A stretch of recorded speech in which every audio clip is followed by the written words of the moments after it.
Morte ao capitalismo selvagem, já diz a canção de um cantor de reggae chamado André John. Morte ao capitalismo selvagem. É o que nos diz Deuteronômio 23, versículos 19 e 20. A teu irmão não emprestarás com juros, seja dinheiro, seja comida ou qualquer coisa que é costume se emprestar com juros. Ao estrangeiro emprestarás com juros, porém a teu irmão não emprestarás com juros, para que o Senhor teu Deus te abençoe em todos os teus empreendimentos na terra a qual passas a possuir. Muitas coisinhas nós temos aqui, né? Eu vou aqui dar uma aula sobre capitalismo, que por sinal vem da palavra capta, de capt, ou cabeça, ou liderança, de forma que um sistema capitalista é em si mesmo um sistema onde todo mundo quer ser cabeça. E aí, isso em si já é a anomia, já é a morte social. Porque se como indivíduos todos nós queremos estar com as nossas cabeças, nossa mente e a nossa razão em dia, por outro lado, não há razão sem corpo, não há razão sem circulação, não há razão sem o sistema fisiológico, não há razão sem organismo. E aí o sistema capitalista é aquele sistema onde cada ser humano quer ser cabeça sobre o outro. Olha que inferno!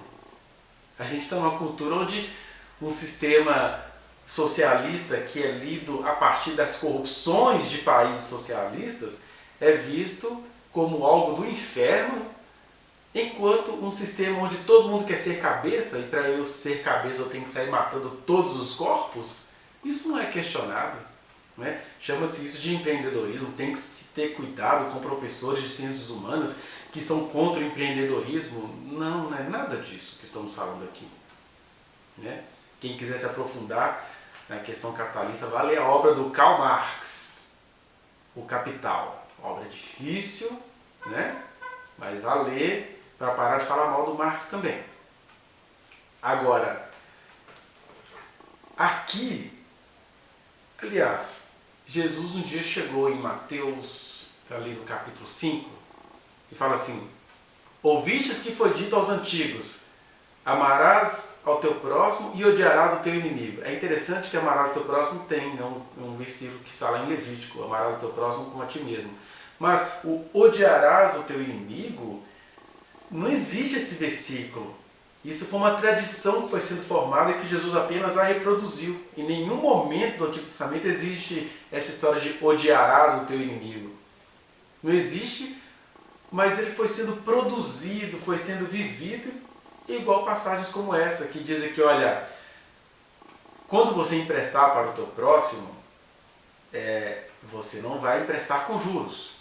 Ou ao estrangeiro, sim. Aí nasce uma faceta do que é odiar os inimigos. Ou seja, eu faço bem aos meus, ao meu próximo, a quem está aqui comigo, faço mal aos meus inimigos, embora não era essa a ideia do texto, né? Aqui o texto está falando de negócios, daqui a pouco a gente chega lá. Mas Jesus sabia que a tradição tinha transformado esse mandamento em outra coisa. Daí o odiarás o teu inimigo. Porque ele fala assim, se eu amo só a quem está perto, a quem me ama, o que eu faço demais em relação a isso?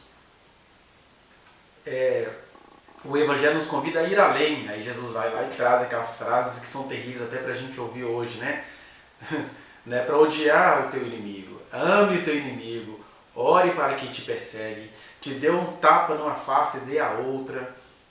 Te pediu a capa, dá a blusa. Quer que você ande com ele a pé 1 quilômetro, vai 2.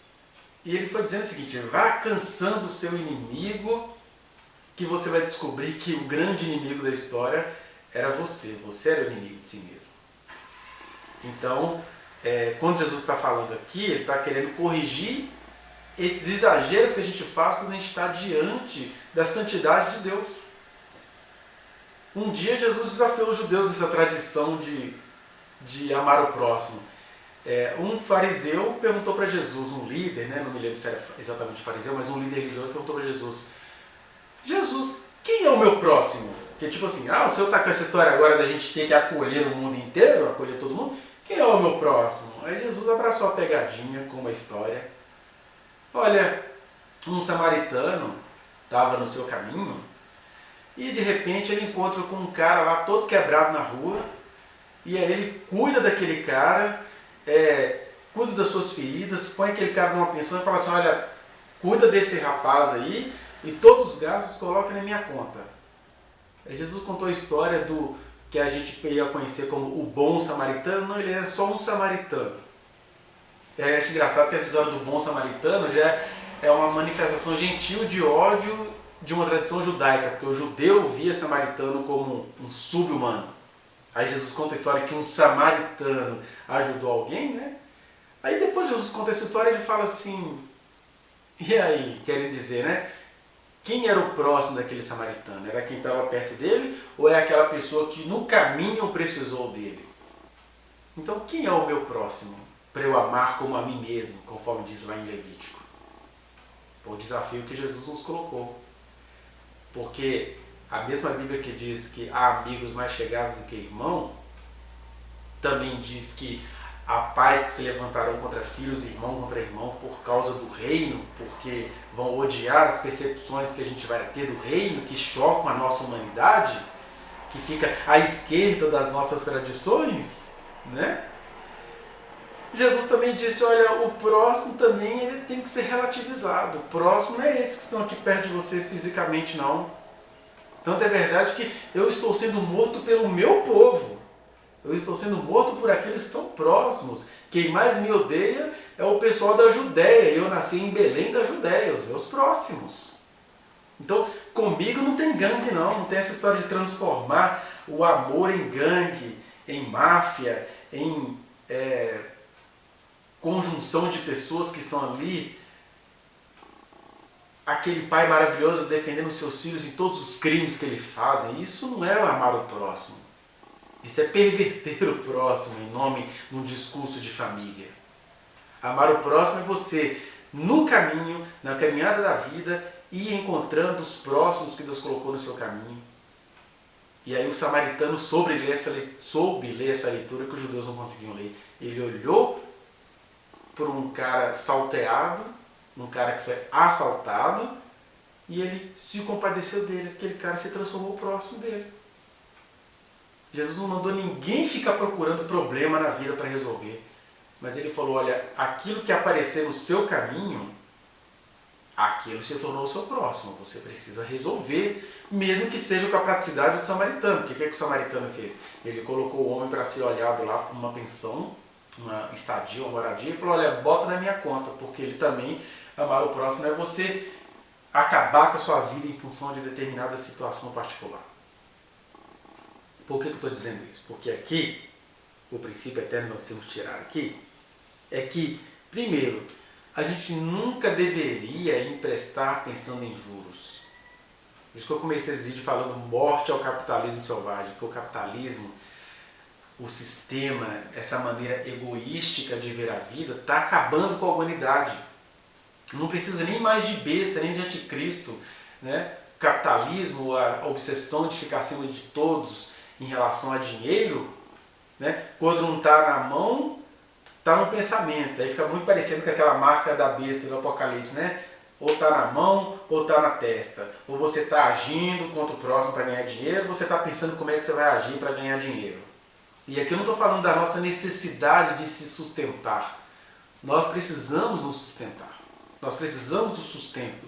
Digno ao trabalhador do seu salário. O que eu estou falando aqui é de juros, do abuso, de você olhar para o próximo como um meio de ganhar dinheiro em cima dele, que é o que acontece muito, principalmente no país atual, no Brasil. Então aqui está dizendo, ao teu irmão não emprestarás com juros. E aí a gente fica com aquela pergunta, né? Quem é o meu irmão? A gente vive num país onde muita gente que agora está no poder com um discurso liberal, se você for pegar aí as histórias de governadores, da família do presidente da República, você vai ver que foram todas pessoas que se enriqueceram com dinheiro público. O atual presidente do Brasil, ele vai sair da presidência com pretensões de ser dono de um partido, ou seja, ele vai continuar ganhando uma bufunfa de dinheiro público, mas ele é liberal sobre a vida da sociedade. Cada um cuide de si, se você morrer, o que eu tenho a ver com isso? Mas ele nunca teve nenhuma renda que não fosse do dinheiro público e sempre com notas fiscais abusivas, com gastos abusivos, e agora ele que falava que estava na nova política vai sair dessa como um partido, uma aliança pelo Brasil que vai embolsá-lo em muitas situações e muitas questões. Aliás, ele só criou esse partido porque, de acordo até com recentes ex-assessores deles, né, deputados, etc., ele ficou com muita raiva de não poder ter o controle do dinheiro de um partido que o elegeu. Aí ele agora que vai criar outro partido, porque ele sai da presidência da República e vai continuar com a sua fortuna, mas o Brasil está neste momento de cegueira, e aí cristãos e alienados, e eu falo isso com muita liberdade porque eu creio em Cristo, mas muita gente que crê em Cristo crê que esse homem age inocentemente, né? Acham que isso é uma bobeirinha. Mas isso é isso aqui, ó. A gente não deveria enriquecer com o dinheiro dos nossos irmãos. Se eu estou na coisa pública, eu deveria tratar o dinheiro com o caráter público dele. Mas o que se faz no país? Pega esse dinheiro emprestado do BNDES e o reempresta a juros altíssimos. A gente sabe de história, por exemplo, a pessoa pega um dinheiro, um político aqui de Minas Gerais, pegou o dinheiro a 3% ao ano no BNDES. Mas ele emprestava a 12% ao mês esse dinheiro que ele pegou do BNDES e comprou uma carreata de carretas, né? E agora é um dos homens mais ricos do mundo, aí, o governo de um estado brasileiro, que tem pelo menos 70 milhões de reais em patrimônio. Esse é o cara que se enriqueceu emprestando com juros a seus irmãos, aos compatriotas, aos brasileiros, né? Quer dizer, a gente acha o Deus do Antigo Testamento tão maldoso, mas as pessoas conseguem ser mais perversas do que a perversidade que elas alegam ter aqui. E aqui não há perversidade nenhuma, aqui é: meu irmão, pare de pensar em lucro. Pensar em subsistência, pensar em sobreviver é direito nosso. O ser humano precisa sobreviver. O ser humano paga imposto para viver. O ser humano contribui com a nação para viver com os outros irmãos. Agora, quer precisar emprestar? Faça os seus negócios, né? O Brasil tem negócios com outros países, não tem problema ter juros aí. Agora, como que um brasileiro ou como que alguém próximo empresta para o outro de maneira injuriosa, né? Porque já empresta fazendo o outro se sentir culpado, tendo que te pagar tudo. E aí o mandamento era isso: não faça isso. Nós temos também o juro às avessas, né?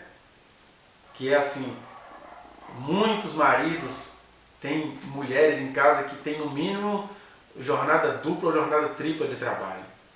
Aí esse marido, ele todo dia paga caro para almoçar fora de casa. Mas esse mesmo marido quer que a mulher faça para ele tudo de graça. Não tem uma compaixão, não tem uma solidariedade, não tem aquela coisa assim: gente, ela já cozinha aqui na minha casa, o que custa eu dar algo a mais para ela sem reclamar? Às vezes acontece isso, às vezes eu peço meu filho para olhar o computador, por exemplo. Eu ia pagar, sei lá, R$200 por um serviço? Por que eu não posso dar esse dinheiro para o meu filho? Eu não iria pagar o de fora mesmo? E aí você fica naquele limbo entre ser coerente, porque já que você ia pagar para os outros, o que custa você pagar ao seu irmão? E ao mesmo tempo ser aquela pessoa, ser um irmão explorador. Não, comigo é só negócios, faço nada de graça não. Não, o convite aqui é a gente ser solícito de ambos os lados. De um lado eu tenho um filho que poderia trabalhar para mim com todo o carinho que ele tem, toda a honra que ele tem ao pai. De outro lado, eu que sou um pai que espera essa honra do filho, deveria também reconhecer o seguinte: ó, eu não iria pagar os outros para fazer esse serviço? O que custa pagar o meu filho para ele ter feito esse serviço? Isso é justo, isso não é perjúrio, isso não é exploração, isso é justiça, né? Então, na caminhada da vida, quando a gente vai entendendo quem é o nosso próximo, a gente tem que entender o que é isso. Mas o que já era costume em Israel? Era emprestar aos irmãos, acontecia muito até com as meninas, né? O cara estava te devendo, ele tinha que doar a filha dele para ser sua escrava. Os juros ali eram terríveis. Hoje em dia, nada é feito assim. mas é feito a nível financeiro. Você fica eternamente devedor de bancos, do pastor. Eu estou falando que eu já recebi pessoas, até no meu consultório, que vinham com envelope. O pastor teve uma revelação. Ah, irmã, agora a oferta por essa revelação é R$500 este mês. Mas aí você ainda tem mais 12 parcelas de R$500 por o cara ter revelado alguma coisa. Olha que coisa horrível. E aqui diz, você não vai fazer isso. Porque existe esse dízimo íntimo. Qual é o dízimo íntimo? É que na medida em que você é generoso, que você se doa, que você compensa aquelas pessoas que trabalhariam de graça para você voluntariamente, mas você paga a elas porque você iria pagar a estrangeiros, aí esse é o dízimo às avessas, porque você está investindo num coração bondoso e Deus vai te abençoar, essa é a promessa, né? Não estou aqui pedindo a ninguém para poder abençoar a mulher e ficar rico. Eu estou dizendo que isso é uma consequência natural.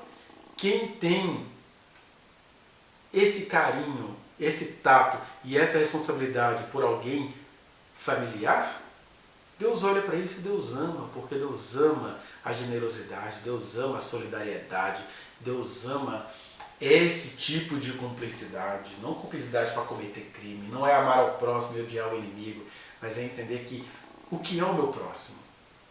O meu próximo são aqueles que Deus vai colocando no meu caminho e eu vou detectando-os. Por isso que nada no Evangelho vai funcionar se você não tiver uma vida com Deus. Porque esse vídeo não responde quem é o seu próximo. Neste vídeo está dizendo, quer saber quem é o seu próximo? Relacione-se com Deus. Encontrou o seu próximo? Não vá emprestá-lo com juros, né? Não fique contando com isso. Olha, eu conheço pessoas que teoricamente não têm uma religião, não conhecem nada de Deus, mas praticam isso. Ah, eu emprestei R$8.000 para o meu amigo, eu já sabia que ele ia pagar, mas está tranquilo. E Deus olha para essas atitudes, Deus ama. Enquanto você fica igual um certo pastor que eu vi pregando numa igreja, um pastor empreendedor. Ele olhou assim, viu que a irmã tinha a alegria de fazer um cafezinho para os irmãos da igreja no final do culto, que ela fazia com alegria. E Deus ama quem dá com alegria, né? Ninguém nunca pediu aquilo a ela, ela que gostava de fazer isso, era uma sociabilidade, alegrava o coração dela, era generosidade. Aí esse pastor, o empreendedor, olhou para aquela irmã e falou, irmã, vamos ganhar um dinheirinho com essa bondade que você faz? E aí ele ensinou a irmã a abrir um negócio de cafezinho, o cafezinho da irmã fulana. E ele se orgulha por causa disso. E aí, Deus recebe os empreendedores. O que a nossa geração precisa é saber fazer essa separação entre o que é empreendedor e o que é crescer economicamente a partir da exploração do próximo. Isso Deus abomina. Esse é o princípio que está aqui neste trecho do Deuteronômio. Procure os ricos de Deus na Bíblia. Jó, homem podre de rico. Ele era rico porque Deus abençoou a sua criação, o seu gado reproduziu desembestadamente. Jacó ficou rico, dono de um clã. Davi virou um rei maravilhoso, guerreiro. Mas pergunta se essas pessoas, até o Salomão, tão glorificado pelos empreendedores, Salomão ficou desesperado, Senhor, eu não sei guiar esse seu povo, me dá sabedoria. Aí Deus falou assim, olha, você me pediu sabedoria? Pois eu vou te dar sabedoria, riquezas, vou te dar um monte de coisa, porque você não pediu. Porque Deus ama o empreendedor que empreende em amor, em sabedoria, em graça, que no momento de crise como esse que o Brasil está vivendo, fala assim, eu vou abrir mão até da minha fortuna, eu quero distribuir o que eu acumulei com quem está precisando agora. Estes são os meus próximos de agora. Mas nada disso é apetecível aos ouvidos dos atuais cristãos, desse espírito de anticristo que a gente está vivendo. Só que quem anda com Jesus está entendendo perfeitamente o que eu estou falando. Deus não tem nada contra a riqueza, Deus não tem nada contra o empreendedorismo, mas Deus tem tudo contra esse empreendedorismo que vai sugando nações, que vai sugando a população, que vai dizendo, o que é que eu tenho a ver se morrer mais de 5.000 pessoas? O que é que eu tenho com isso? Deus odeia o ódio ao próximo. Aliás, está escrito isso em Provérbios 16. 6 coisas que Deus odeia e a 7ª ele abomina. Pessoas que vivem para fazer divisão, colocar uns contra os outros e sair lucrando em cima disso. É chamado de diabolos, adversário, diabo, Satanás. Deus abomina gente assim. Mesmo que diga, e daí se morreram 5.000? Eu sou cristão. Deus odeia, Deus abomina gente assim. Agora, um empreendedor como Jó, um empreendedor que não era nem empreendedor, eles eram homens devotados a Deus e aquilo ali resultou em riquezas. Eu preciso citar um exemplo assim, no meio de tantos pastores que se enriquecem com o dinheiro dos irmãos, que praticam a maneira perversa de juros em nome de Deus. Existe um pastor no Brasil, por exemplo, que se você for olhar, ele tem o que ele precisa, mas ele tem as tecnologias que ele precisa. Dá uma procurada na internet, o nome dele é Caio Fábio. Procura lá no YouTube, Caio Fábio, que você vai achar um monte de vídeos. É um homem a quem Deus atraiu todos os investimentos, porque ele nunca esteve aí para surrupiar ninguém. Ele atrai o investimento porque ele é um homem que tem andado conforme o desejo de Deus. Para citar um exemplo, temos muitos outros, mas a gente infelizmente conhece mais exemplos de mercantilismo, né? Estou fazendo uma música aqui que ela vai bombar, vai vender. Não, estou fazendo uma música em adoração ao Senhor.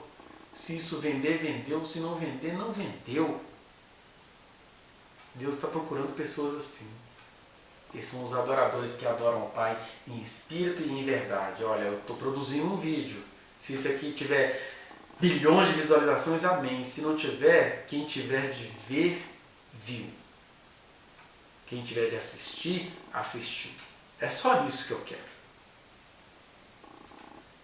E é isso que significa não emprestar com juros, e é isso que significa empreender sem empreendedorismo. Empreendedorismo é uma doença muito amada pelo mercado, mas é uma doença, para não dizer uma falta de caráter. Empreender é você dar tudo o que você tem de si numa causa, naquilo que emerge de você. O empreendedorismo é você tramar contra o próximo. E aí Jesus disse, e Deus também no Antigo Testamento, não faça isso com seus irmãos. Quem são meus irmãos? Você vai sabendo quem eles são no meio do caminho. Que Deus nos abençoe.